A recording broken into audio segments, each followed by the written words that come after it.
What's going on, everybody? Welcome into the AJA Sports Show.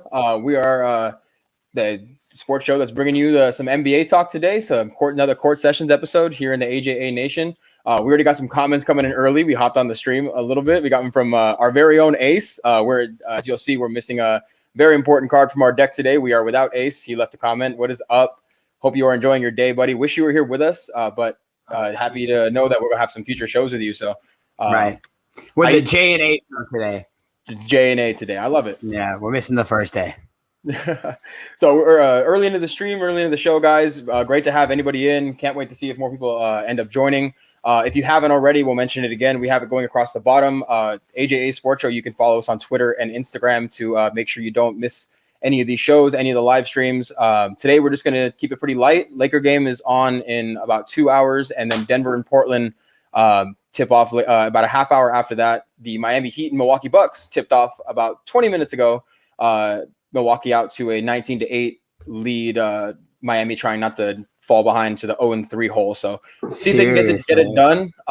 That was one of those teams. Or I saw this ESPN article today talking about how the Clippers kind of lost their last two games in order to miss out on the Lakers. But the Milwaukee Bucks, knowing that they'd face the Miami Heat if they just won the winnable games at the end of the season, would be playing the Eastern Conference champions, and they took it head on. So good to see that they're doing pretty well. Milwaukee's making good on what the demons that they want to rectify from last season. So what's up, Lord Lizzie? Open face sandwich. Yeah. So check this out. So right now, with the first round of the playoffs, this is the most sports we're going to get, like really good sports, in a long time. So if you're a true sports fan, you really got to eat up this first round. This is the only time because baseball is really all that's left during the summer. Not that baseball is not great, but it's summer baseball. That's all we got left after these playoffs are over. Right? Because football is a long way away. Like football, I wish it was closer. I could smell the cleats on the turf, but it ain't even close, bro. Like it's not even close. Like we still have months upon months before we are sniffing live football. So this is really it, because games are on every day. 3 games every day, right at you. And they're going to start dwindling down here as these teams start getting whomped. So if you're a sports fan, enjoy these playoffs. We had a couple of great games. Well, all the game ones pretty much were really good. And then now game twos, we've had quite a few blowouts, which is not what we want to see. Playing some Apex Legends lately because these blowouts have been kind of cheeky. So including a blowout in that Grizzlies and Jazz game too, where Ja Morant dropped 47 points. Yeah, at least that was halfway players. Yeah, right. Yeah. That's the thing. So we're going to talk about. He tweeted afterwards. He was like, "Not enough." Or something like that. I love it. I mean, he's the young dude. I know we had discussions about coming Zion and him coming out of the draft, and who would you really take? Like, it was kind of impossible to take Zion, to not take Zion Williamson at number 1. But there was real discussions and me and you at least, between us, real reasons to take Ja Morant, and one's in the playoffs and one isn't, and they're both 2 years in. But Ja Morant, I found out another interesting stat about him the other day. He was the only second-year player in the NBA this year, so from the 2020 draft class, including Zion, to average 19 and 7. So 19 points and 7 assists. Zion had the 20 points and 7 boards, but he's a big, so the boarding is not really like something you come much of a surprise if it's Zion Williamson. But Ja Morant was the only second-year player with 19 and at least 19 and 7. So he's making strides. The Grizzlies are pretty good. I've voiced my opinion a couple of times how good I think Jonas Valanciunas is on this show. So. We're not going to talk about him too much because we're going to go ahead and go back to Monday when we had the first set of game twos. I'm going to pull this up real quick. Give me 1 second, guys. So we've got a little scoreboard here. So on Monday, May 24th, the Heat and the Bucks and the Trailblazers, the Nuggets met in their first game too. So we're going to take a look at the box score real quick. This was an absolute boat race, and I don't imagine we'll spend too much time talking about this. Hashtag Bryn Forbes season, baby. That's literally it. I mean, he came out and they were breaking threes all game. The Milwaukee Bucks, that is. And, I mean, they put him out of it early. It was over and done with early. Normally because of we've talked about volume in basketball, teams can find their way back into games even when going down 20 points, 25 points. You can shoot your way back into a game. I mean, and the other team to go up 20, 25 points had to have been shooting pretty darn well. So normally you'll see those numbers start to flatten out. And as they do, it definitely leads to closer ball games and allows for those comebacks to be more possible than they used to be. So, yeah, we did not see that here, though. This was an absolute, like you mentioned, boat race from the beginning. Yeah, from the first possession of the game, Giannis came down and hit a three, and from there it was kind of just over. Miami couldn't catch up. Still a 10-point game early in the first quarter here, 24-14. So Ace said that Morant needs to keep developing more to his game. I agree, absolutely. If he can, but the same questions that you have there with the same with Zion, exactly. Right. Like Zion needs to develop his game still. I mean, they're both still so young, but I mean, I don't know. It's a guard league, so I understand that's kind of where we were coming from with the John Morant thing. I mean, he is blowing by people. The thing that gets a little scary about that, though, is athleticism goes, right? Like as you get older, that's one of the things that, you see start to dwindle, and that can have a big effect on your game if that's really what you hang your hat on. Look at John Wall. John Wall was the most explosive basketball player in the league for a little bit there. Maybe not explosive, but get past guys, speed, just using athleticism to really do the things that he wanted to do on the basketball court. Mm-hmm. We've talked openly about like LeBron James and Steph Curry. The reason why, like, I think Steph Curry is going to age like fine wine because he shoots. I mean, it's not like he's above the rim or anything. I mean, if Steph Curry can't, all of a sudden his ankles give out, he can't handle the ball. Steph Curry standing in the corner for 3-pointers is a pretty gosh darn good proposition, if you ask me. So, they both definitely need to develop their games. John Morant needs to develop his shot, but I mean, he had 47 the other day, and his shot's a little shaky still. Zion Williamson, he can argue the same thing. I mean, obviously he's a big, so it's not as much of a factor if you look at it. He could still be dominant in the paint without having a jump shot, but once they add those two things, those two guys are going to dominate. They're both. It's funny that you bring up John Wall, and it's such a good comparison to John Morant. I see a lot. I feel like I see a lot of the early days of John Wall in John Morant. A ton of it, just getting out in trend, like his ability to get in transition, his ability. I think explosive was a great word for John Wall personally. I mean, he's a right-handed shooter, but he's a left-handed dunker, and when he was playing, was one of the most ferocious dunkers for being an off-handed dunker. So I think that was a good comparison. But we'll get back to the Miami and Milwaukee game here. We'll take a look at the box score just for a quick second, because like we said, it was just blowout city. Bryn Forbes, the guy you mentioned, was a plus 16. He had 22 points, 6 of 9 from the 3-point line, 8 of 12 overall. Just absolutely shot the lights out. Good game from Giannis. He didn't shoot well. He was probably a couple guys didn't shoot well from 3-point line, actually. Drew Holiday, DiVincenzo, not too great. But if you look at the plus minus, everybody's in the plus region, and that's going to happen when you have a 34-point blowout. If we go up to Miami, we'll see you see Drew Holiday though, Andrew, his plus minus 37. Yeah, plus Holy 37. Crap! People don't go plus 37 for a series. Yeah. He did it in a game. Yeah, that was crazy. That was when he was on the floor. He just when he is on the floor, and it's again one of the things we talked about, like previewing before even game ones happened. Like Drew Holiday was just going to be that massive difference on the floor, and he's not always going to show it in the box score, but you're going to see it in the plus minuses a lot, and you're going to see the impact just on how he affects the game if you just watch it. Just take a couple minutes to watch, and you really see that he changes the game. He does everything. He's a great perimeter defender. He'll get down in the paint and rebound if he has to. He's a great assist man, a great facilitator. The last thing he needs to do, well, not the last thing, but one of the last things he needs to do is score the basketball when you have Giannis and Chris Middleton on your team. That's not why they brought him in here. Eric Bledsoe was doing just fine scoring the basketball. It's all the ancillary things he does on the floor that leads to winning basketball that he hasn't been able to put together into the postseason until now. And now we're seeing those things. So let's hope they keep winning, because I have them going to the Eastern Conference Finals.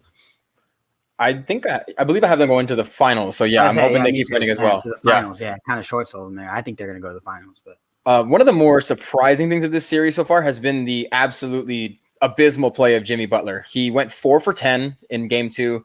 In game 1, he was even worse. He shot about 22% from the field. So he's averaging about 31% from the field in the first 2 games. And they just showed today. He's shooting 25. He's shooting 25% from the field. Bam is shooting 39% from the field in the series so far.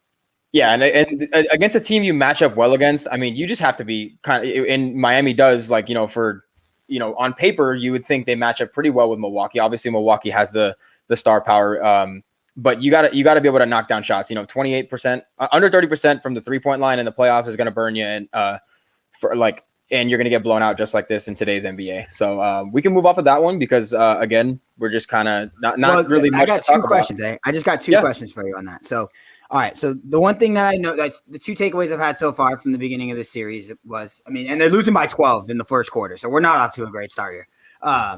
Number one, the reduced role of Tyler Hero. He hasn't played over 20 minutes in either game. I know the last one was a blowout, but reduced role of Tyler Hero.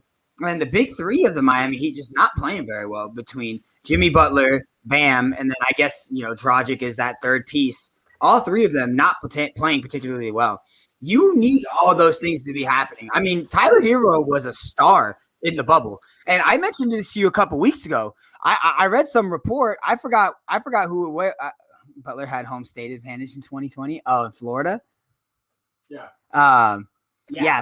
So Tyler Hero last year was a star, and we were talking about this a few weeks ago. I read it on, I think it was like Ball is Life, their Twitter page or something, had like some kind of source that said the Heat are kind of worried about Tyler Hero.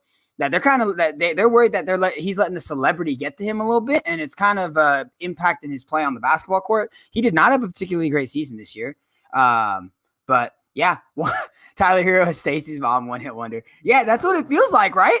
I mean, not even that's what it feels like to us on the outside. That's what it seems like the Miami Heat are saying. I mean, 20 minutes. He's not even playing 20 minutes a game. Like, this is the playoffs now, baby. This is where we unleash these guys.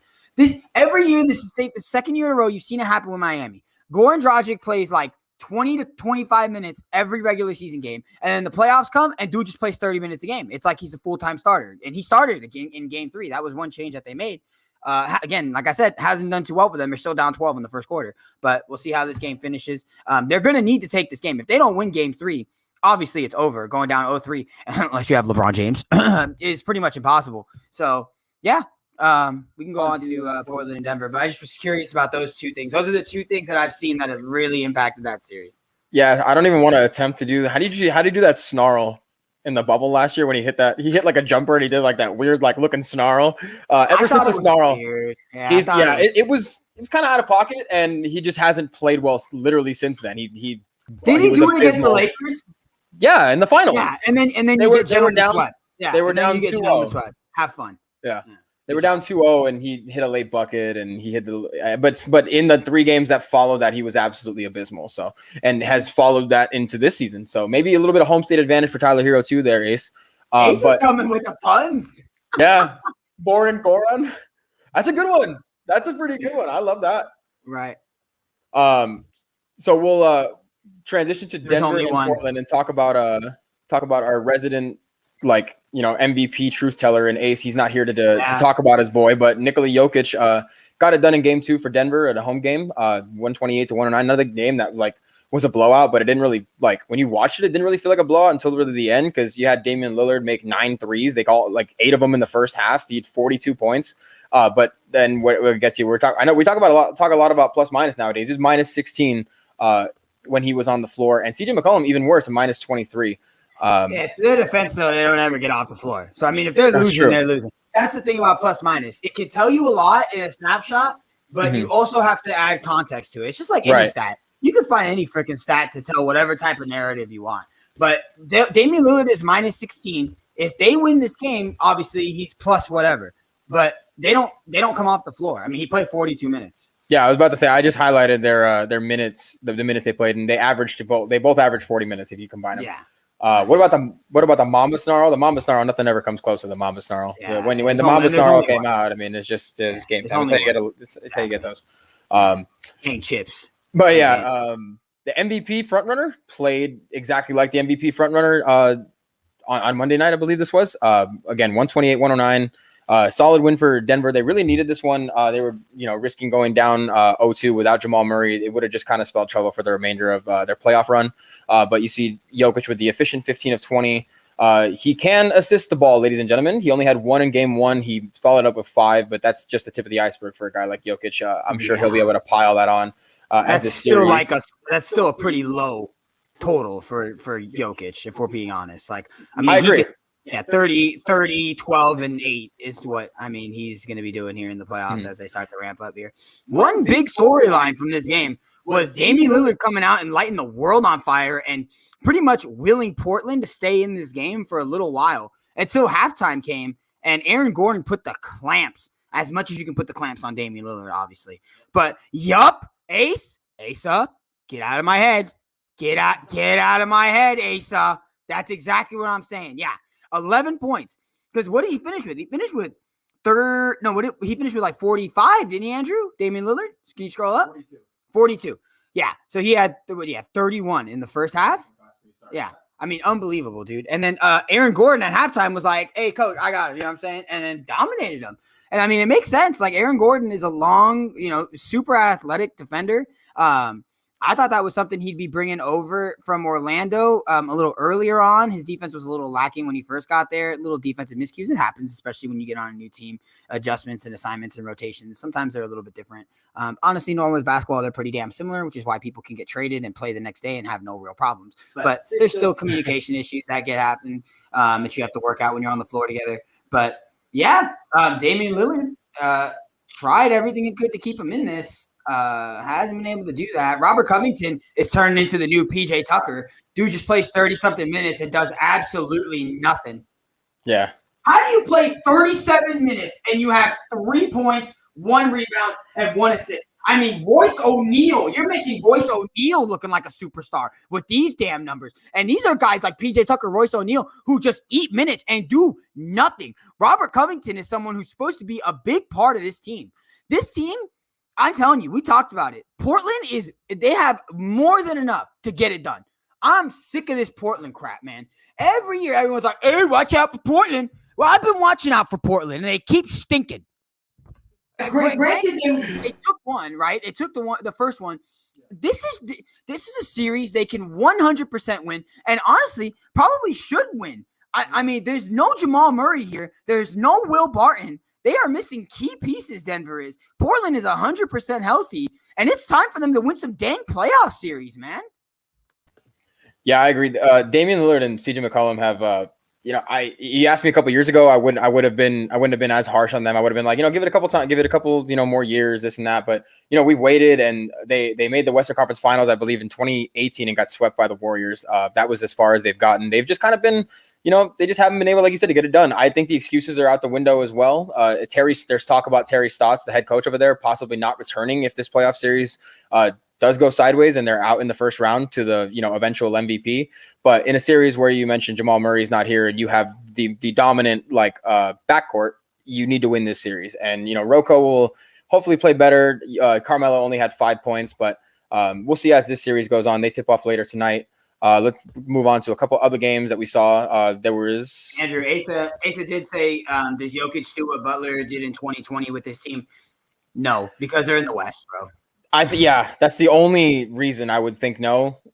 I'd be hard to see.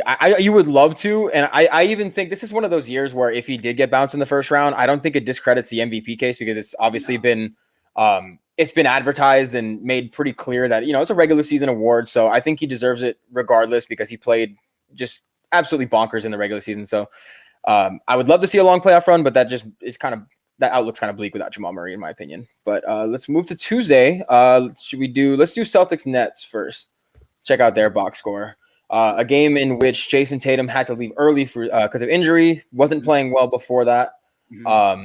Only had 9 points, minus 28. Yeah, two rough games in a row for JT. I mean, you kind of figured that would happen a little bit. I mean, he's the focal point of this offense. There's nobody else on this offense. I mean, we talked about Kemba Walker, dude, and I mean, Kemba Walker is good and all, but he's just so inefficient at times, and he's so small. He's such a liability on the defensive end. I mean, he does good things off the ball in terms of trying to get steals and making it hard for the other team as much as he can, but his size just really limits him, man. Yeah, it does. I mean, look at this starting lineup. Tristan Thompson can't shoot anything that's not outside of the paint. Marcus Smart is a fine offensive player. I mean, it's definitely not his strong suit. And Evan Fournier, he can shoot the ball, but he goes missing a lot. I mean, and look at these guys. I mean, look at the run off the bench. They went like 12 deep. I mean, granted, again, it was a blowout, so that's really the only reason. But if you put it's just Jaylen Brown on this team makes a huge difference. It takes so much off of everyone else on this offense because of what he's able to do and the 1-2 punch with him and Tatum. Without Brown, we all kind of figured that this series was going to go the Nets' way pretty significantly. I can still see them winning a game because I see JT at least getting one. I mean, he was injured as much as anyone's really. He got poked in the eye. And then I think Brad Stevens was like, hey, dude, we're down 20-something. Let's just tidy this up, get to Boston, and regroup because these were just not our days when we were there in Brooklyn. So, yeah, I'm not a big Kemba fan. I kind of haven't been for a little bit of a while. Like, I mean, he just doesn't do it for me. I mean, I feel like his best moment will and always will be that Big East tournament moment. I don't think he'll ever top it with anything he does in the NBA. But not a bad thing to have on your resume. But that was so nasty though, bro. I mean, he had dudes skating in UConn. 6 foot of separation, probably around that much. And he still does it. He can yank on these crossovers, bro. He yanks the ball on these crossovers like a full on snag and rips it back towards him. So he'll have some dudes looking silly sometimes, bro. Put some Z's in Walker. I know Asa's not a Kemba's Walker either. Walker. Not the guy. I'm sure the guy's amazing. Anytime we talk about these guys, right. Dudes are probably unbelievable. But I talk about basketball. But yeah, like you mentioned, it's just going to be a struggle offensively for Boston. Brooklyn's not a great defensive team, but I mean, they have enough bodies, I guess, to throw at them. They, their rotation went pretty deep in this game. You're not going to see it very often because it was a blowout. So a lot of people got some garbage time run as you see the 4, 4, and 4. Even guys like Mike James, like he played 8 minutes. But where you really want to focus is KD looks like KD. Blake Griffin had a nice little dunk. Kyrie looks like Kyrie. He only scored 15 points in the game, but he's still 50% from the field. You got Harden who got up to 27 and 5. Kyrie still, filling the box score a little bit with some rebounds and stats to go his way. So you kind of expected this from Brooklyn. I agree with Jay, and I think we all kind of picked Ace picked Boston to get swept. I had them getting 2 games. Now that JT got a little hurt, I mean, he got poked in the eye, so I don't really know what it's going to be. But now that he got, he left a little early. No Jaylen Brown.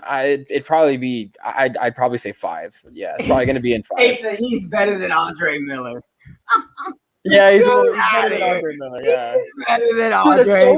It's so funny. I literally looked up like before the show I was on last. I can't remember which show it was, but before one of our last shows, I was looking up a stat that I was trying to draw a parallel from one player we were talking about to Andre Miller, and I remember there being this one weird stat about Andre Miller that he did something in the NBA that nobody else did, and it's just like it's one of those obscure ones that I could never find it. So I don't think he'll be this generation's Andre Miller because he averages 18 plus points. Andre Miller did, bro.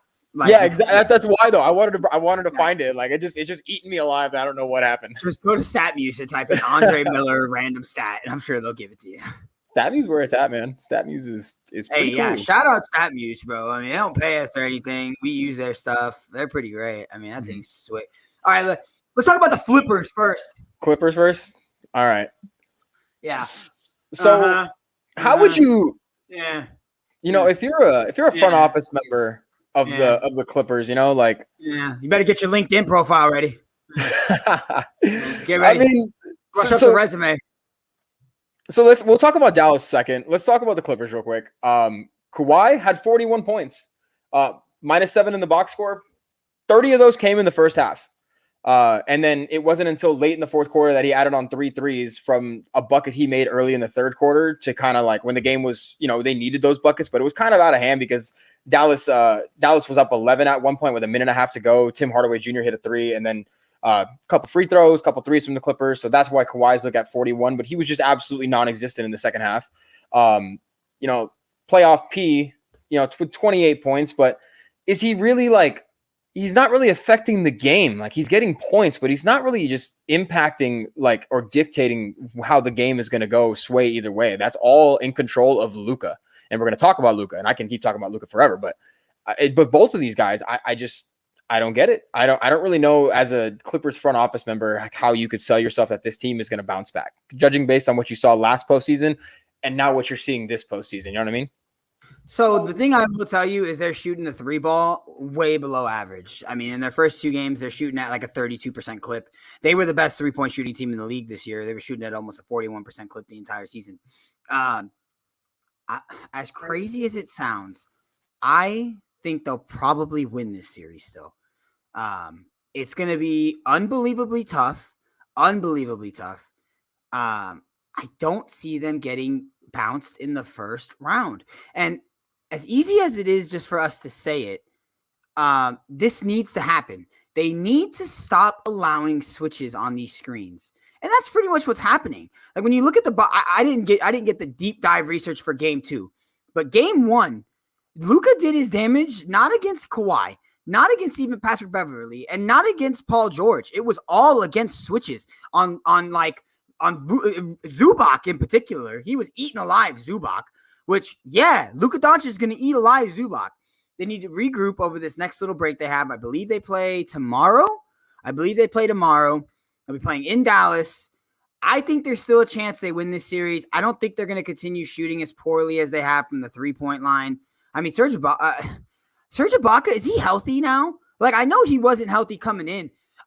He needs to play. If he's healthy, I mean, dude does so much. He had 6 minutes. Yeah, he only played 6 minutes. He was a +6 in that time. It would lead me to believe he's not healthy. It would lead me to believe he's not healthy, dude. Because what he does at the rim as a defender, he's able to switch out on the perimeter at least halfway well, better than Zubac.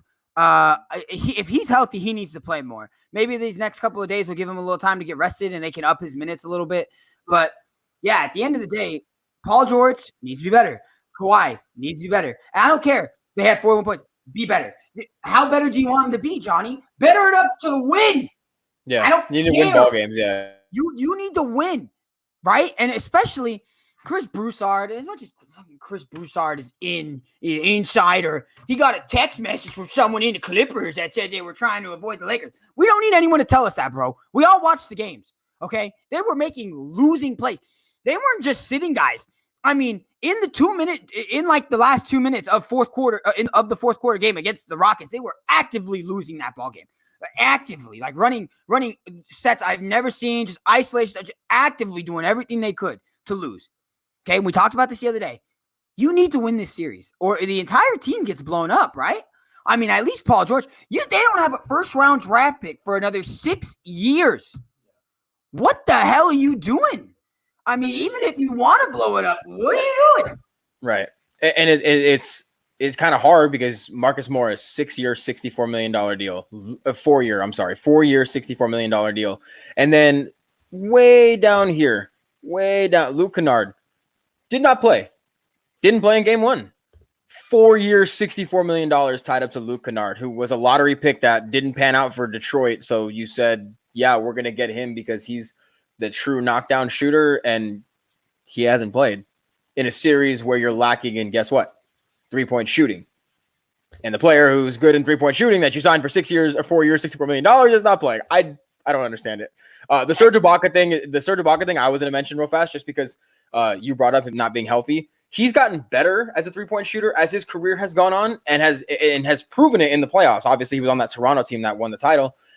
Just shot above 40% in that final series, shot above 40% throughout that entire playoff run. And if he's healthy, I mean, yeah, he should be out there. There's no reason he's playing 6 minutes if he's not, because Zubac doesn't give you anything outside of the restricted area. Nothing. And he's just getting eaten for lunch because the switches, they're just not working at all to fight over those screens. Kawhi's a free agent too after this year, bud. Yeah, after next year. I'm sorry. I mean, yeah, but he has an opt-out. He has an opt-out. Yeah, he's got an opt-out. He has a player option. He's on a 3-year deal for like a $35 million annually, and had a player with a player option after year 2. PG's tied for 2 more years, so they're gonna probably have to keep PG. I don't know who's gonna want to trade for him now. 2021 player option. Yeah, I mean, he could be gone this year if he wants. And honestly, if you're him, don't you opt out and get the supermax somewhere? I mean, he's gonna be 30. He's gonna be 30 next year. I mean, not that Kawhi Leonard is going to be, worried about not being able to get paid by someone at 30 years old, but I mean, it matters, right? It matters. I think it does. Is he LeBron? I mean, no, he's not. Like, yeah, I mean, I would go out and get a secure, even if it's with the Clippers, right? It doesn't. Even if I'm going to re-sign with the Clippers, I'm opting out. I'm getting the full max that I can. I mean, he's due to make $36 million that next year, which is a lot, but it's not. That's not the max. I think the max is like almost 40 now. Yes, that's what Steph was making, and I think that's what Steph has an opportunity to sign in the offseason. He has another opportunity at that supermax. He'll be back in Golden State, bro. I don't. Most likely, yeah, you would assume the pipe dream of him coming to LA is not something that's actually going to happen. I think Twitter would explode the day that happened. It would just stop working. Quick update for anybody keeping track. Milwaukee's up 18. It is 38-20 with 5.5 minutes in the second quarter. The Miami Heat have scored 20 points in 17 minutes of basketball. Wow, math. Math, tough. 17 minutes of basketball, they scored 20 points. That can happen. I mean, and I just you're muted, Andrew. You're muted. Hey, dog. My bad. I saw we're in the same room here, trying to make sure we're not echoing and stuff. You know what I'm saying? But no, I thought Milwaukee was going to win this series. I didn't think it'd be like this. The game is still, there's still another half basketball to play, so maybe they can. What is the projections that we have for this? I think I gave them in 6. I have Milwaukee in 6. You have them in 6. Ace has them in 5. So. Wow. So Ace, you're gonna be the closest. Ace is pretty close on a few of these because he had. Yeah. Who's the other one he had? Brooklyn Boston. And Boston in 4. Yeah, I had him in 6. I don't know. Yeah, sweating that a little bit. I think I had him in 5. I was really impressed with how. Yeah, you had him in 5. I was really impressed with how JT ended the season. I thought he'd be a little. I thought he would just come out kind of balling. I didn't think that defensively they'd be able to do anything to stop him. He struggled to lift from the field, and now he's got left with an injury. So it's probably going to be in 4. But we could talk about Mr. Luka Doncic real quick. Tim Hardaway Jr. balled out, was 9 of 14, made 6 threes, 28 points. 2 games in a row. He balled in game 1. He had 25 in game 1 or 27 in game 1. Yeah, yeah. He's been the absolute as Kristaps is not he's not healthy, but he's still trying to get his feet under him. He played well too. He had 20 points, 4 of 4, shot a 3 from the logo, nailed it, just right over PG's face. But the thing is Tim Hardaway Jr. and Luka Doncic is a backcourt there. On paper, it would be led to believe that Paul George and Kawhi Leonard are the better backcourt, but it's just not panning out that way. Luka Doncic is absolutely just taking over the series and is dictating the flow of the game and the tempo of the offense on just all over the court. So. It's gonna be tough for them to come back. I don't think the Clippers come back, and it sounds cliche, obviously, to be if they go down 3-0, they're done for. But I think the only scenario where they have a chance in this series is if they get any sort of confidence with a Game 3 win in Dallas, which again is going to be pretty tough because Dallas is going to have a packed stadium. Yeah, I mean, like I said, I think that with Kawhi Leonard and Paul George, you have enough to get this, and you get into a sort of desperation mode, bro. I mean, Ty Lue was brought in to be the difference maker. Doc Rivers got ran out of there. This is supposed to be the fixes that allow them to, make it farther in the playoffs. And I mean, they were all 100% gun ho on making sure they were successful in the playoffs. So we'll see how it goes.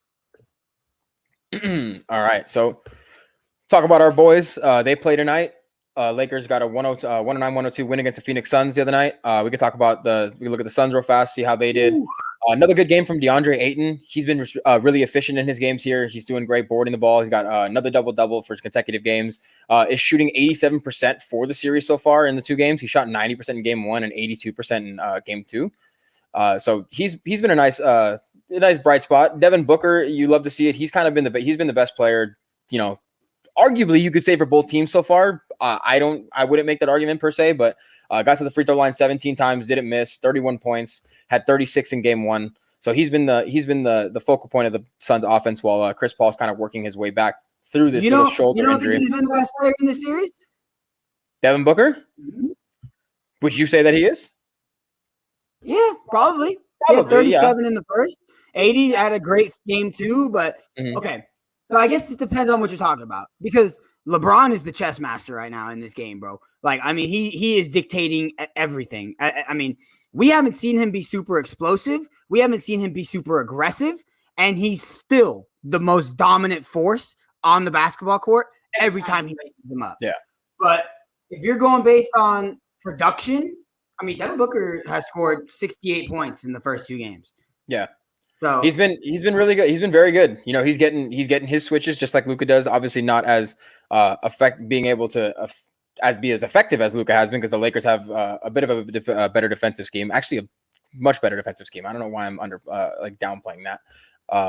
What up, Amanda? I don't know if we got to that. We didn't, but glad to see you in here. But yeah, no, Devin Booker. Then yeah, by that logic, he's probably been the best player in this series.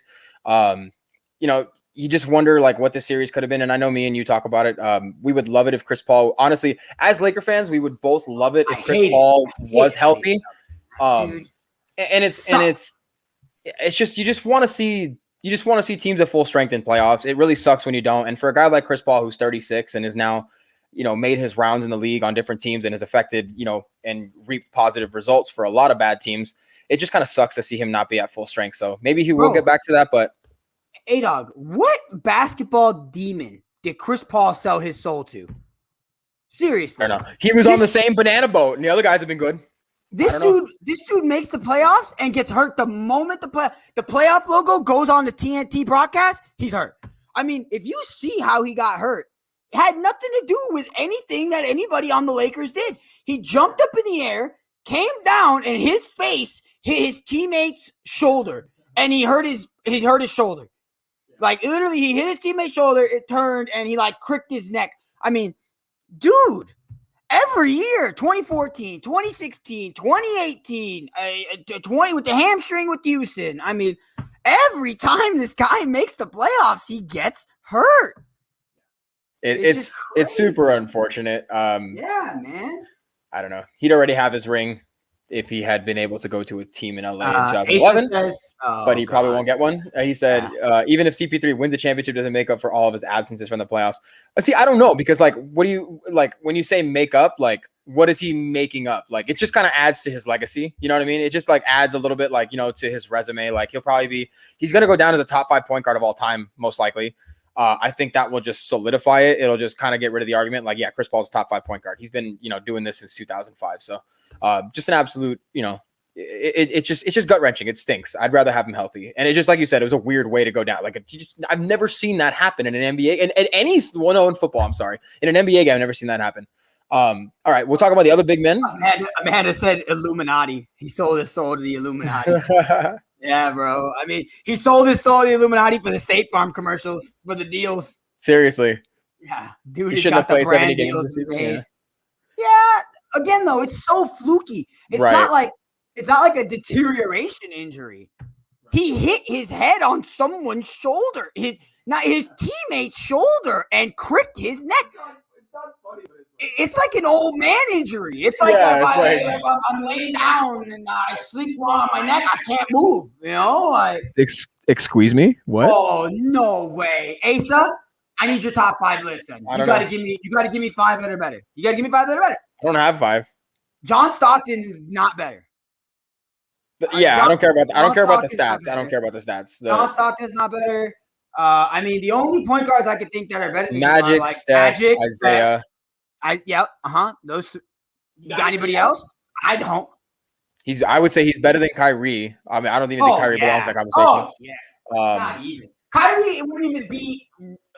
Kyrie wouldn't sniff this list if LeBron James didn't go back to Cleveland. Kyrie would never sniff the top 5 layer list. And I wonder what his career would be like if LeBron didn't go back to Cleveland. I wonder. It'd just be, it'd be exactly what it is right now. Literally, except he probably would have been on one more team before he went to Boston. You're probably right. All right. As Asa looks up his top 5 to give us a little bit of a rebuttal to that egregious statement, we're going to go back to the box score here, right here real fast, just to look at what the Lakers did against the Suns to be successful in game 2. Anthony Davis had a good all-around game, you would say. A couple moments in the game we were watching where we weren't sure.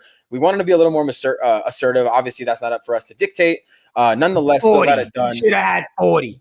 I agree. I think he should have had 40. Got it done defensively. Combined 4 stocks, steals and blocks. One steal, 3 blocks. You like to see that. Didn't turn the ball over here, LeBron. They turned it over one time. No more than that. So that's good. That's a good sign. Like you mentioned, LeBron's kind of just evolving his game. He's shooting the ball really well. 9 of 16. Made 4 threes. Made one basically to seal it. And before he made the one to seal it, I don't even know what to call it. Like a fade away from the top of the key over 2 guys after being double teamed, like just fading away from a double team and just knocking in an absolute dagger. just exactly what you want to see. You would want. He only took 3 shots in the restricted area, so that's where you're gonna wonder if later down the road in the playoffs that's gonna get better. 2 games in a row. That's 2 games in a row because I talked about that after game 1. He only took 4, right? And I think it's a spacing thing, is what I'm thinking.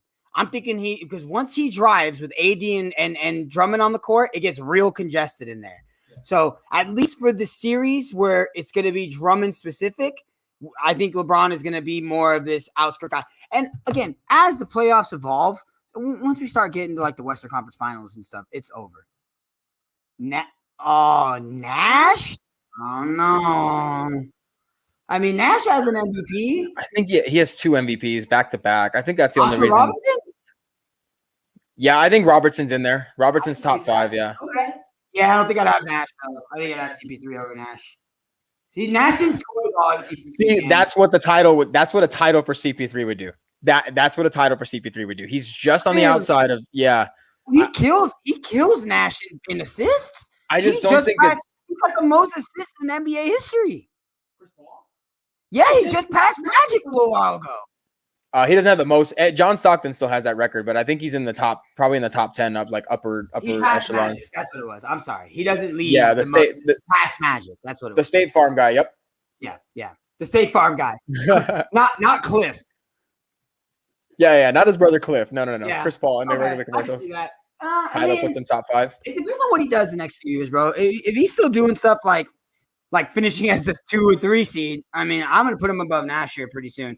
I'm not a big seed Nash guy. Maybe it's because he slandered the Josh Star and Lakers, took an MVP away from Kobe Bean, and then has the audacity to get his arse over here and egregiously sabotage the Los Angeles Lakers organization. Him and D'Antoni are a ruse, and I am up to it, and I'm not having it. So Steve Nash can lick the bottom of my shoe for all I care.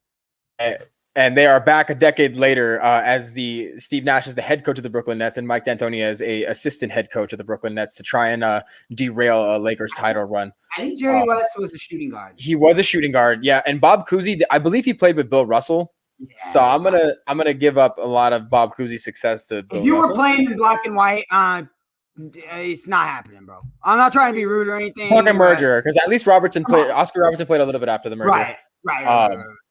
Yeah. So, okay, this is only the 4th time we saw this starting lineup. KCP didn't shoot the ball well at all. You saw him get an earful from LeBron at the end of the game for not shooting, but he was effective elsewhere. His box score was actually a plus 19 in the plus minus here. He affects the game defensively. That's why you like him out there. He's a good wing defender, and that's why the switches are a little bit tougher on Booker to be able to handle as opposed to Luka in the other series. And then you had 24 points from Schroeder, who really stepped up big, got to the lane, beat Devin Booker off the dribble for a nice little layup too. Just kind of did a little bit of everything yesterday, hit some threes. So you like to see, I believe actually when in games that Dennis Schroeder hits more than 1 3, his team has like a 750 win percentage or something, which is just mind boggling to me. So keep shooting threes if you can make him, Dennis Schroeder. Because of how easy it is for him to penetrate. I just wanted to mention, Andrew, because we talked about this, not that you and I are smart or anything or pretty good at this sports stuff, but we kind of called this, right? Andre Drummond didn't need to see less minutes. He needed to be more dominant in the paint and the minutes that he played. And he was every freaking bit of that, dude. I mean, every bit of it, and established it early. I mean, I'm pretty sure he had almost a damn double-double at the halftime. I mean, a lot of his damage came in the first half when the Lakers were really struggling. And Anthony Davis ended up with 34 points. He had 10 at the half. And these free throws he was shooting, I think he only had like 5 in the first half. It took to halftime. I don't know if LeBron went over there and said, hey, listen, dude, you need to pick this shit up. Okay, I'm sick and tired of this crap. You need to go to the rim. Because, I mean, he was still shooting fadeaway jumpers. And even when he was driving in and taking a dribble into the paint, fall away fadeaways against DeAndre Ayton. Cheeks, bro. Get the ball. And he's being there's a difference between being patient and attacking. Right? Like I don't want you to be like uber aggressive to where catch ball, turn, go right to basketball. No. Okay. But you need to be aggressive. Get the ball, square up. You see the mismatch it doesn't even have to be a mismatch because you're Anthony freaking Davis and there's no one who can guard you. That's not a mismatch. The second you turn, if there's not a double coming, you need to go and force that double or make them pay for not bringing the double. And that's what Anthony Davis needs to understand, and he needs to do it from the gosh darn get. The mentality that he has sometimes to start these games, he's not LeBron. You're not LeBron, bro. Don't feel the game out. The game, let the game come to you, but you don't need to feel the game out. LeBron needs you to be there and attack and go and score. Because LeBron can do that on his own if he wants to, but he's so much better at all the ancillary crap that we keep talking about that you need to do your job and score the dang basketball and be aggressive doing so. That's why he got in KCP's face too, because KCP didn't make an awful pass. That pass to Schroeder in the corner got Schroeder an open look. Schroeder shoots 34% from the three-point line. You shot 40 in the regular season, and we're not winning a championship if you're freaking passing up wide open threes in the end of the fourth quarter. So KCP shoot the ball. Drummond continue to be dominant with your minutes you get, especially in the paint. And Anthony Davis, be aggressive from the damn tip. Anthony Davis should have had 40 points the other night. Not even close. Yeah, the Drummond thing is one of my bigger takeaways from this game, and what is like a nice sight to see as a Lakers fan, and I believe he had 10 and 9 at the end of the first quarter. So he really dominated the first quarter, just shy of that double in a single quarter. So I love seeing that. KCP, I think the shots will start falling. We saw it in the bubble. The first 8 games of the bubble when they were there, he didn't shoot the ball well. Playoffs started rolling. Everybody started clicking and the shots started to fall. I think that'll happen again. He's just that kind of guy. And when you get that kind of boost from a guy like LeBron, I mean, how could you not want to be successful? Obviously that comes with actually having to be successful, but I think he will be. All right. So Wednesday, are we at the right games? Yeah. Wizards and 76ers. Wizards and 76ers played. This one we can go kind of quick on, bro. I mean, yeah, I'm not even going to. Yeah, the Sixers are way better. The Sixers are way better. In case anyone wants to know, the Sixers are way better. Russell Westbrook is proving why all the doubters are able to have the doubts about him because he's been absolutely cheeks. And Andrew, by the way, at the end of the show, we need to talk about these fans because I swear to God, I'm about to go for it. Yeah. We'll talk about it. We'll talk about it at the end of the show. I'm going to leave the Hawks and Knicks as the last game we cover because then we'll talk about that rest. Rip into these idiots. Love it. Yeah, a bunch of morons. Well, actually, in the Phillies series too, we could rip on some fans right now real fast. Are we gonna wait, or are we just going all into it? We'll buy the game. We're already here. Okay, check me out, bro. The NBA needs to ban this dude for life. You need to be banned for life. You don't touch, throw things. I swear to God, Malice in the Palace Part 2 could have happened yesterday easily, and it could have happened twice. No one in their right mind. You may think Russell Westbrook is small because he plays on an NBA floor, and when you're looking at the damn TV screen, they all look like the same size. Russell Westbrook is 6'4" and will beat the living snot out of you. He's probably got 1% body fat on him. He will demolish any of you little idiots that think it's okay at all to throw anything at professional basketball players, any professional athlete, any professional in general. You do not do that. He needs to. This is what I'm saying. You need to put the strictest possible penalty to deter anyone from ever thinking that you can let a freaking popcorn kernel fall out of your damn box and fall onto the dang court. Because this dude thinks that he's got the balls to throw. And dude, he just got hurt. People want to talk about Russell Westbrook and say, I saw enough of this commentary today about it was just popcorn. It was just popcorn. He was hurt. He was leaving. Exactly, bro. They went down 0-2. He's hurt and he's leaving. You're lucky, and he almost did run through those 5 grown men, walk up those stairs, and beat the crap out of you and anyone else who thought they were coming with you. Egregious. Yeah, that's. I mean, it's inexcusable, man. It sucks to see too, because like. He had an instance, and I mentioned this to you, Johnny, after it happened. He had an instance a couple of years ago back when he was playing in Oklahoma City. Those of you who know the meme. He goes, like this to the sideline. This is the second time where a Sixers fan has really set him off. That was the double, flip the bird game. Yeah, double bird. And for some reason, and I know a little bit has to do with Embiid, and I think a little bit has to do with it being like Embiid and Russ having this little back and forth between them. Not that Embiid antagonized. I was about to say they have I know I worded it a little weird at first, but like no, Embiid and Russ have been known to kind of get after each other, get in each other's ear after games, during games, all that stuff since Embiid entered the league. So I'm sure a little bit has to do, with the fans picking up on that and taking it that extra level, but that's just inexcusable. I'm here, I heard that they're not just going to be banned from NBA games. They're going to be banned from, the two people we're going to talk about. We don't know them on like who they are, but the two people who, messed up in the Sixers game and then the Hawks game we'll talk about, are going to be banned from the arena in general. Like they can't go to concerts, anything like, sort of like music events, festivals. They can't go to anything in these stadiums. They said indefinitely, but I imagine it would be never, especially considering the amount of outcry on social media about needing to reprimand these people. I hope so. It needs to be. You're right. It can't happen. I mean, imagine getting food thrown on you and you're not in that situation. Like, imagine just being home and someone throws food at you. Yeah. Like, I'm throwing hands at my family. Like, I mean, I don't know what you're talking about. Don't throw food at me. It's so disrespectful. But anyway, this game was. It's ridiculous, dude. And the other thing I'll mention, just last thing here. Yeah. The fact that we don't know who he is yet, he should be plastered all over social media. Everyone and their mama should know who this dude is right now and shame him for ever thinking that this kind of crap is going to go on. Dead ass. I should know this dude's name. I should have a picture. The videos they're showing has his face cut off. I mean, 50 Cent was underneath him. No, he wasn't. That's the other game. We'll talk about it. But everyone should know who this little dude is, bro. Straight right through jail. You undercooked chicken, right through jail. Oh, it's funny. Put me in solitary confinement. I know you ain't doing that, bro. Ace used to get a little wild at the hockey games, but you were more just like talkative and stuff. Like you weren't like you were throwing stuff. You being stupid or like spitting that Trae Young. Yeah. Getting to the game, Joel Embiid is dominant. There's no one who can keep up with he's like Ricky Bobby. I'm the best there is, Chip. There ain't no one who can keep up with my stuff. There's no one who's keeping up with Joel Embiid on the Sixers, bro. They have to have Davis Bertans out there to shoot, and he just gets absolutely eaten alive, whether it's Tobias Harris, Ben Simmons on a switch, or Joel Embiid just deciding he's going to monster him down the post. It doesn't matter. Matisse Thybulle is getting more run. I could see Matisse Thybulle being a guy who gets a lot of run looking forward if they end up playing the Nets in the conference finals and being on James Harden a lot. This dude is an elite perimeter defender.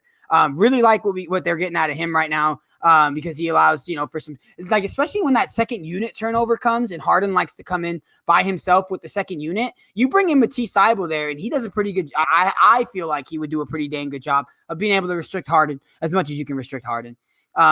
Bradley Beal's been unbelievable. Please get him out of Washington. He doesn't belong there. He's so good. I hate seeing Bradley Beal. He's scoring 33 points a game. The same way you were talking about like Devin Booker in the Lakers series. I mean, he had 35 in the first game and 33 in the next game. I mean, he's doing everything he possibly can to will this team to victory. I mean, Russell Westbrook's been awful. So Sixers are going to probably sweep this series. I don't think there's any outcries. This wasn't like the Boston series where I was like, oh, okay, they might get a game. I didn't think they would even sniff a dang game. That's why when the first game was only like 9 points, I was like, oh my God, it's only like 9 points. I can't believe that. I could have sworn they were going to blow them out. This second game looked a lot more like what I was thinking this series is going to look like. So, yeah. Yeah, we all three of us, me, you, and Ace have that Philly-Washington series going 4 games, no more than that. So that's what I expect too. They really don't have anybody. Interesting thing about Matisse Thybulle, he's been impressing me. I mentioned him on a show the other day. He actually joined a very very small list of players in the NBA playoffs to have at least 5 steals and 4 blocks in a game.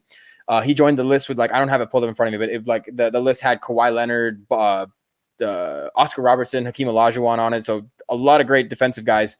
So I mean, for a guy who only scored 5 points, he just affects the game that much defensively. So, not good for Matisse Thybulle. Like you said, he'll probably be an important part of the reason why they have postseason success if they end up going far in this postseason. So, we'll talk about the Jazz and Grizzlies real quick. For me personally, this game, it felt like a blowout when you were watching it. They kept it within, reasonable touching distance at the end of the game. But they really didn't have an answer for Rudy Gobert on the pick and rolls. I mean, we were watching, and in the fourth quarter, there was at least 5 instances where he just pick and roll, dunk, pick and roll, dunk, pick and roll, dunk. I was like, anybody want to do something about this? So he had a really nice game overall, 4 blocks. He's probably going to win Defensive Player of the Year. I'm very sorry, Ben Simmons. Mike Conley had a good game against his former team, set a career high in assists, regular season and postseason, with 15 for himself.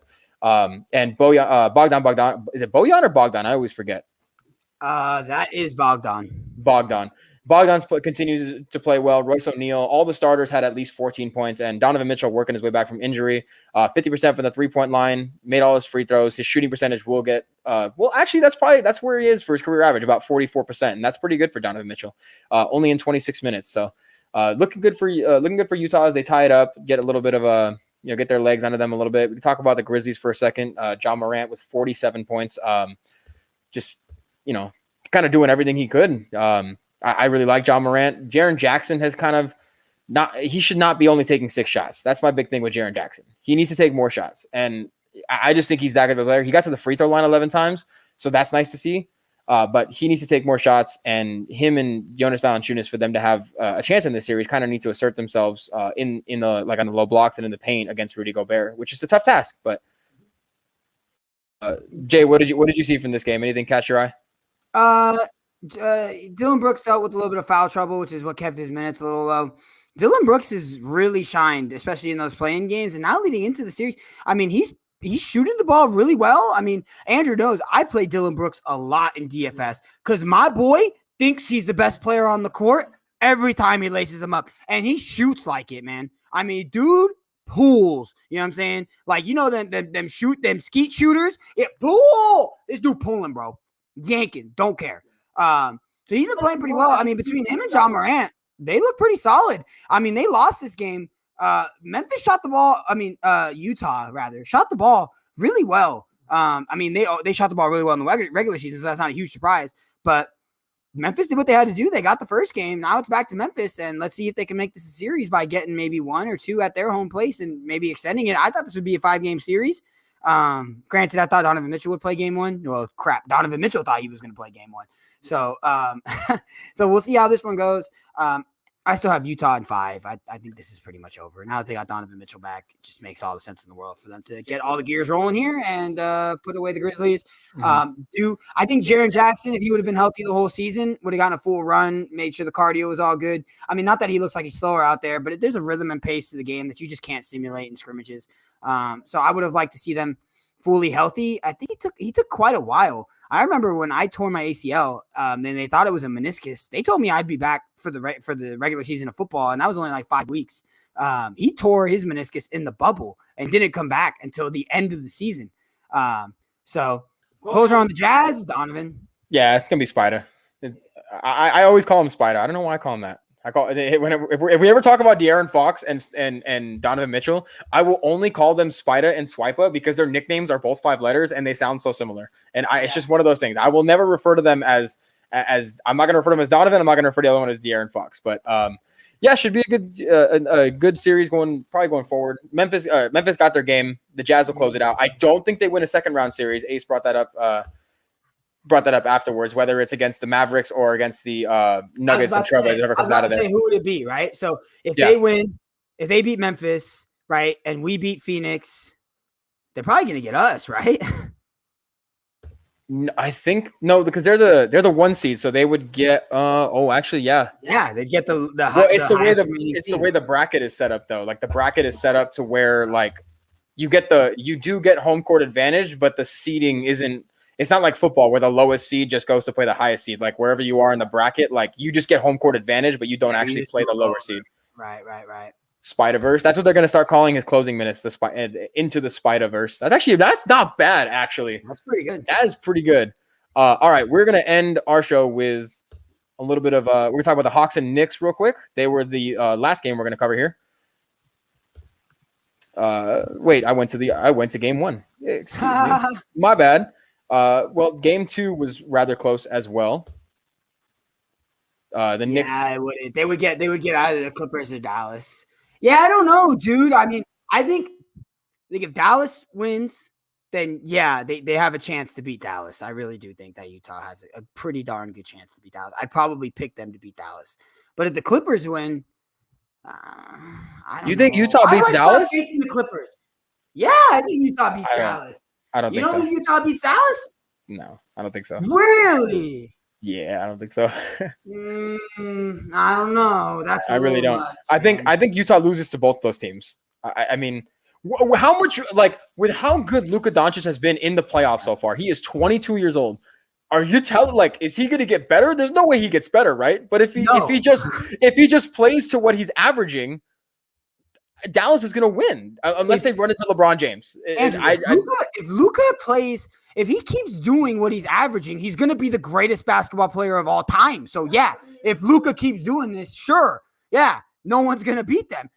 Utah also scored 141 points yesterday against Memphis with Donovan Mitchell playing 28 minutes. So no, I do not think that Dallas beats Utah. I think Utah beats Dallas, especially in a 7-game series like the NBA has. I think it's 7 games. Kareem rises to the top, and while Luka could very well easily be the best player on the floor in every series that he plays. But no, I think that Utah is a much better. Their defense is kind of shaky because they play really fast sometimes, but they do actually play pretty darn good defense. So no, I don't think so. I think Utah would probably win. I think I'd choose Dallas, but I wouldn't feel great about it. But, yeah, I don't think you can feel great about it. If we get it, then we'll really have a discussion about it. All right, so Hawks and Knicks. This has been a tight, like tough first 2 games for both these teams. Like just grinding out these games to get to the end of them. Neither team shot particularly well. Both under 40% from the field, and both. Actually, the Knicks shot pretty well from 3. They don't take a lot of threes, and it was in the regular season. Something you saw too. They shot around 36% for the regular season. They just don't take a lot. They took 33 in this game, which is well above their average. They're normally around 26. The Hawks shot 44 and they only made 27% of them. And especially when it mattered, late, the Hawks were they had offensive possessions. It was it was 93-93. It was tied. Derrick Rose came in, got a bucket. The Hawks missed a 3. Then I think somebody else missed a bucket. The Hawks Alec Burks made a bucket. The Hawks missed a 3, and it just kept going that cycle for a little while until it ended. Let's see. Ace with the hot take. Hawks lose 4 straight. Heard it here first. I don't know. I don't think so. No way. No bias, Ice. No shot. If I'm the Atlanta Hawks, I'm feeling great. I'm the Hawks. Trae Young looked unstoppable. Trae Young has easily been the best player on the floor in this series. Not even close. They lost by 9 points, 8 points, 9 points. Bogey Bogdanovic shot 2 for 13 from the 3-point line, 5 of 21 from the field. I can almost guarantee you that's not going to happen again. New York's in trouble. Julius Randle has looked like LA Julius Randle. Mm-hmm. Like straight up LA Julius Randle, clanking. I remember when he played the Lakers, this dude was hitting fall away, fade away baseline jumpers. I'm like, oh my God, this dude, he really did learn from Kobe or something, bro. Cause this is unbelievable. I've never seen Julius Randle ever have this in his bag at all. And now the first 2 games, I'm like, okay, there you go. That's true. That's the Julius Randle I remember. There you go. That's him. Yeah, I don't know. I have this one going. Let's see. Just to recap for fast, I have Atlanta winning in 7. Jay, you have them going. You have Atlanta winning in 6, and Ace has the Knicks winning in 6. Yes, you did just mention it here. You did have the Knicks in 6. I mean, I don't know. I think there's a way that the Knicks can win this series. I do think it goes 7 games regardless. But I do think Trae Young just proves to be a little bit too much. Jay, I just saw your little comment to me. We can move right on towards that if you want to do that. He's gonna rip some Knicks fans. I'll give a little bit because we leave the egregious takes to Jay over here and we let him show the emotion, and we just love to watch. That's why, because we could say egregious afterwards. But especially because of COVID, especially because you just got let back in, you're gonna spit. That's the thing you do. You spit. You're scum of the earth. You're just the scum of the earth. You are. And I'm just leaving it at that. You're scum of the earth. Johnny can finish it off. You're just the absolute scum of the earth. And you deserve to be banned from not just the freaking Madison Square Garden. You deserve to be banned from all sports stadiums because of that. That is absolutely disgusting. And that's just I can't even believe you spit on a pro player.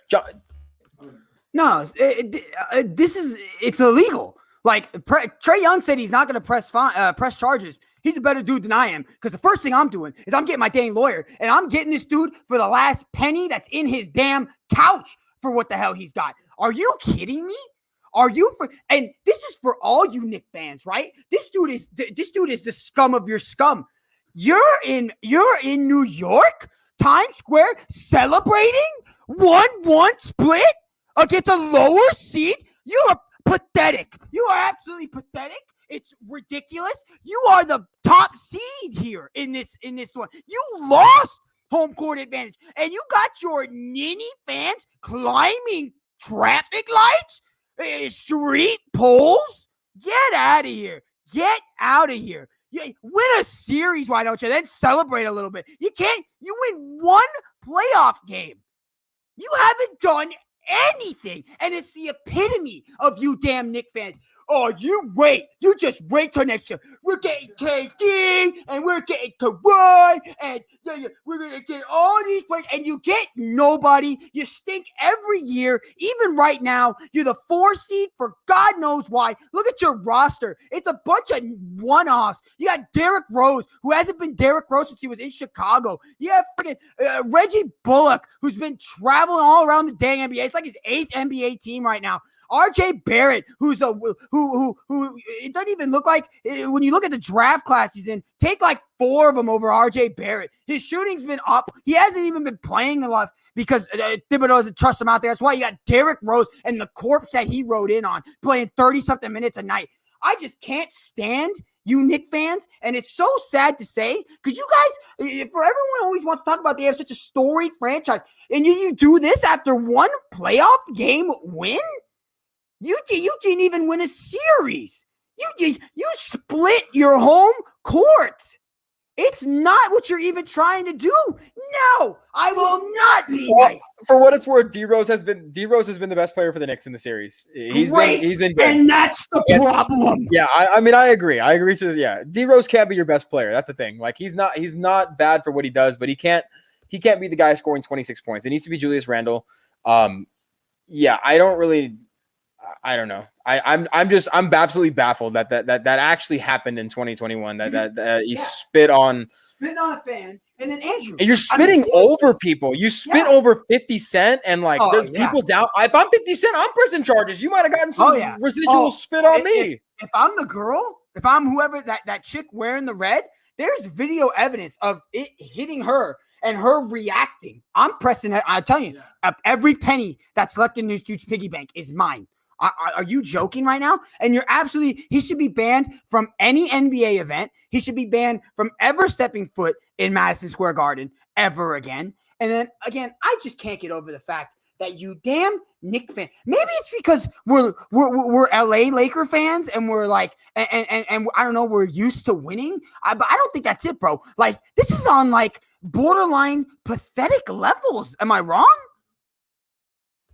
No, I don't think so. I've really like I used to like seeing Spike Lee on the sidelines and seeing all the the real famous New York stars kind of come out, and Tracy Morgan among them. Obviously 50 Cent was there, but it's embarrassing. It's kind of embarrassing.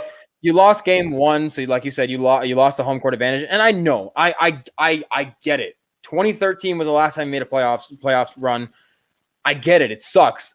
But I don't want to be cliche and be like, act like you've been there. But in this specific instance, act like you've been there. It is one game. You won one game. That's why Trae Young walked off the court and wasn't sweating it. He said, "We'll see you in the A. We'll see you in Atlanta." Because guess did what? They were supposed to do. They're not going to shoot poorly from the 3-point line again. They're going to shoot better. And you know what? This Julius Randle thing here, the old LA Julius Randle coming back to fruition in the 2 for 7 from the 3-point line. That's gonna happen again. He is who he is, man. He's not the best player on a playoff winning team. It's not gonna happen, even to win a series. I think they're gonna lose this series. They can have their little it rubs me the wrong way. Yeah, I mean, look at their roster. I'm not saying this just because I'm trying to be mean, right? Like you should not act this way after a single playoff game win. First of all. Second of all, right, if you do miraculously make it out of this series, maybe it's because that's why. Maybe they know that this team is a hodgepodge of players mixed together. So they're just Colin Cowherd talked about it today that they're so easy to put your arms around. And, oh, my God. Bro, Reggie Bullock, I don't know how many teams you've been on. Nerlens Noel, thought you were on the Thunder. I totally forgot you were even on the damn Knicks. Elfrid Payton got cut by the Magic. If anyone's getting cut by the Magic, I don't know how the hell you're on an NBA roster again. Topin is a freaking rookie. Taj Gibson and Derrick Rose were good 10 years ago when they were in Chicago. Alec Burks, I thought he was supposed to be the key shooting piece in Utah. Now he's in New York. Get out of here. Get out of here. There's a difference between loving your team and showing emotion for your team and then the absolute lunacy to storm Times Square for winning a playoff game.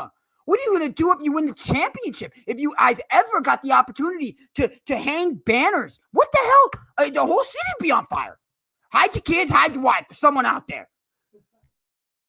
Get out of here. Maybe, I don't know. That could be part of the problem there, Ace. I'm not really sure. I'm ready to wrap this up and get ready to go watch my Lakers, who don't Last celebrate. Thing, let me ask you. Homie would give that thing, you know what I mean, like Jimmy Kimmel, and he was like, yeah. That's what should be happening. Y'all should be embarrassed. I'd be Tom Thibodeau. I'd go out right now and say, don't you ever do that. All right, real quick, Jay, before we go, let's end on a positive. Who needs I guess you can call it a spot, however you want to spin it. It's a positive. Who needs a win in Game 3 the most? Real quick, just give me your real quick take. And it could be Miami because Miami's getting blown out by 17 points right now. I was about to say it was gonna be Miami. I'm gonna say. I mean, I want to say the Lakers because the worst thing in the world would be to go down a game. I mean, I can't handle the news media for the next couple of freaking days if that happens. That's but true. The most important is, because what? Especially because there's a 3-day break to the next game too. They're just gonna have a field day. Yeah, it's gonna be terrible. I'm gonna go Portland. Portland's got to win this game at home. If they lose this game, the Nuggets take back home court advantage. And again, as I kind of talked about, it's the excuses time's got to be over for Portland, bro. Get out of here, serious, bro. Oh yeah. Jay's tagline. That's a good one. I still got to get one. You know, Randall just needs his mama mentality again. Did he ever have the mama mentality? Oh, the Clippers too. Yeah, the Clippers. I think it's the Clippers. I think that's where Andrew's gonna go. I'd probably say the Clippers too. They'd probably need the win. Just as much as you can make a case for a couple of different teams, but I'd probably say the Clippers. I mean, because again, that could just be an absolute blow up if they lose this series. It's got to be. Yeah, the whole team's blown up. Yeah, I mean, everyone besides Kawhi Leonard, and he'll decide if he wants to be back. But if your name's not Kawhi Leonard, it's like we used to watch Chopped a lot on the Food Network. You're on a chopping block, baby. Better get your bags packed. I'm telling you, front office people for the Clippers, baby. Better update that resume. And I'm not wishing it. I don't want y'all to get fired. I want y'all to win a few games. Y'all the baby brother of the Lakers. Y'all not sick of this? You're not done with it? You're not done with being the stepchild to the dang Lakers? We just signed another 20-year deal to be in Staples. We gonna hang a few more with boy LeBron. Y'all better do something. Y'all think y'all did something. Y'all didn't do nothing. You down 2-9 to the Mavs round 1. Figure it out, baby boy. I'm just letting y'all know. I'd update the resume. I was Oh, man. I can't wait to watch them play. I can't wait to watch the Lakers even more now after you gave that little Clippers take. About to tip off in about 45 minutes, so can't wait for that. That's going to do it for us today, guys. If you guys are looking for an easy way to support, those of you guys are here. We really appreciate you guys sticking it out. Amanda, Ace, thank you, everybody who was in the comment section. Lord Lizzie, we appreciate it so much. Make sure you hit the bell icon. You get notified when we do go live. Follow us on Instagram, Twitter, wherever you want to see us. If you want to see us, we're pretty active on the social media. We want to see you. So even if you don't want to see us. We want to see you guys. To see you. Kawhi doing a world tour. Doing his world tour, yeah. Yeah. Is that a world tour? Your girls tour. Girls tour. Yeah. It's the Lakers tour, what it is. Touring the nation, getting chips. Oh man, that's gonna do it for us, guys. We miss you, Ace. Can't wait to have you back on the next broadcast, man. We're the AJA Sports Show. We'll see you guys next time. Peace out.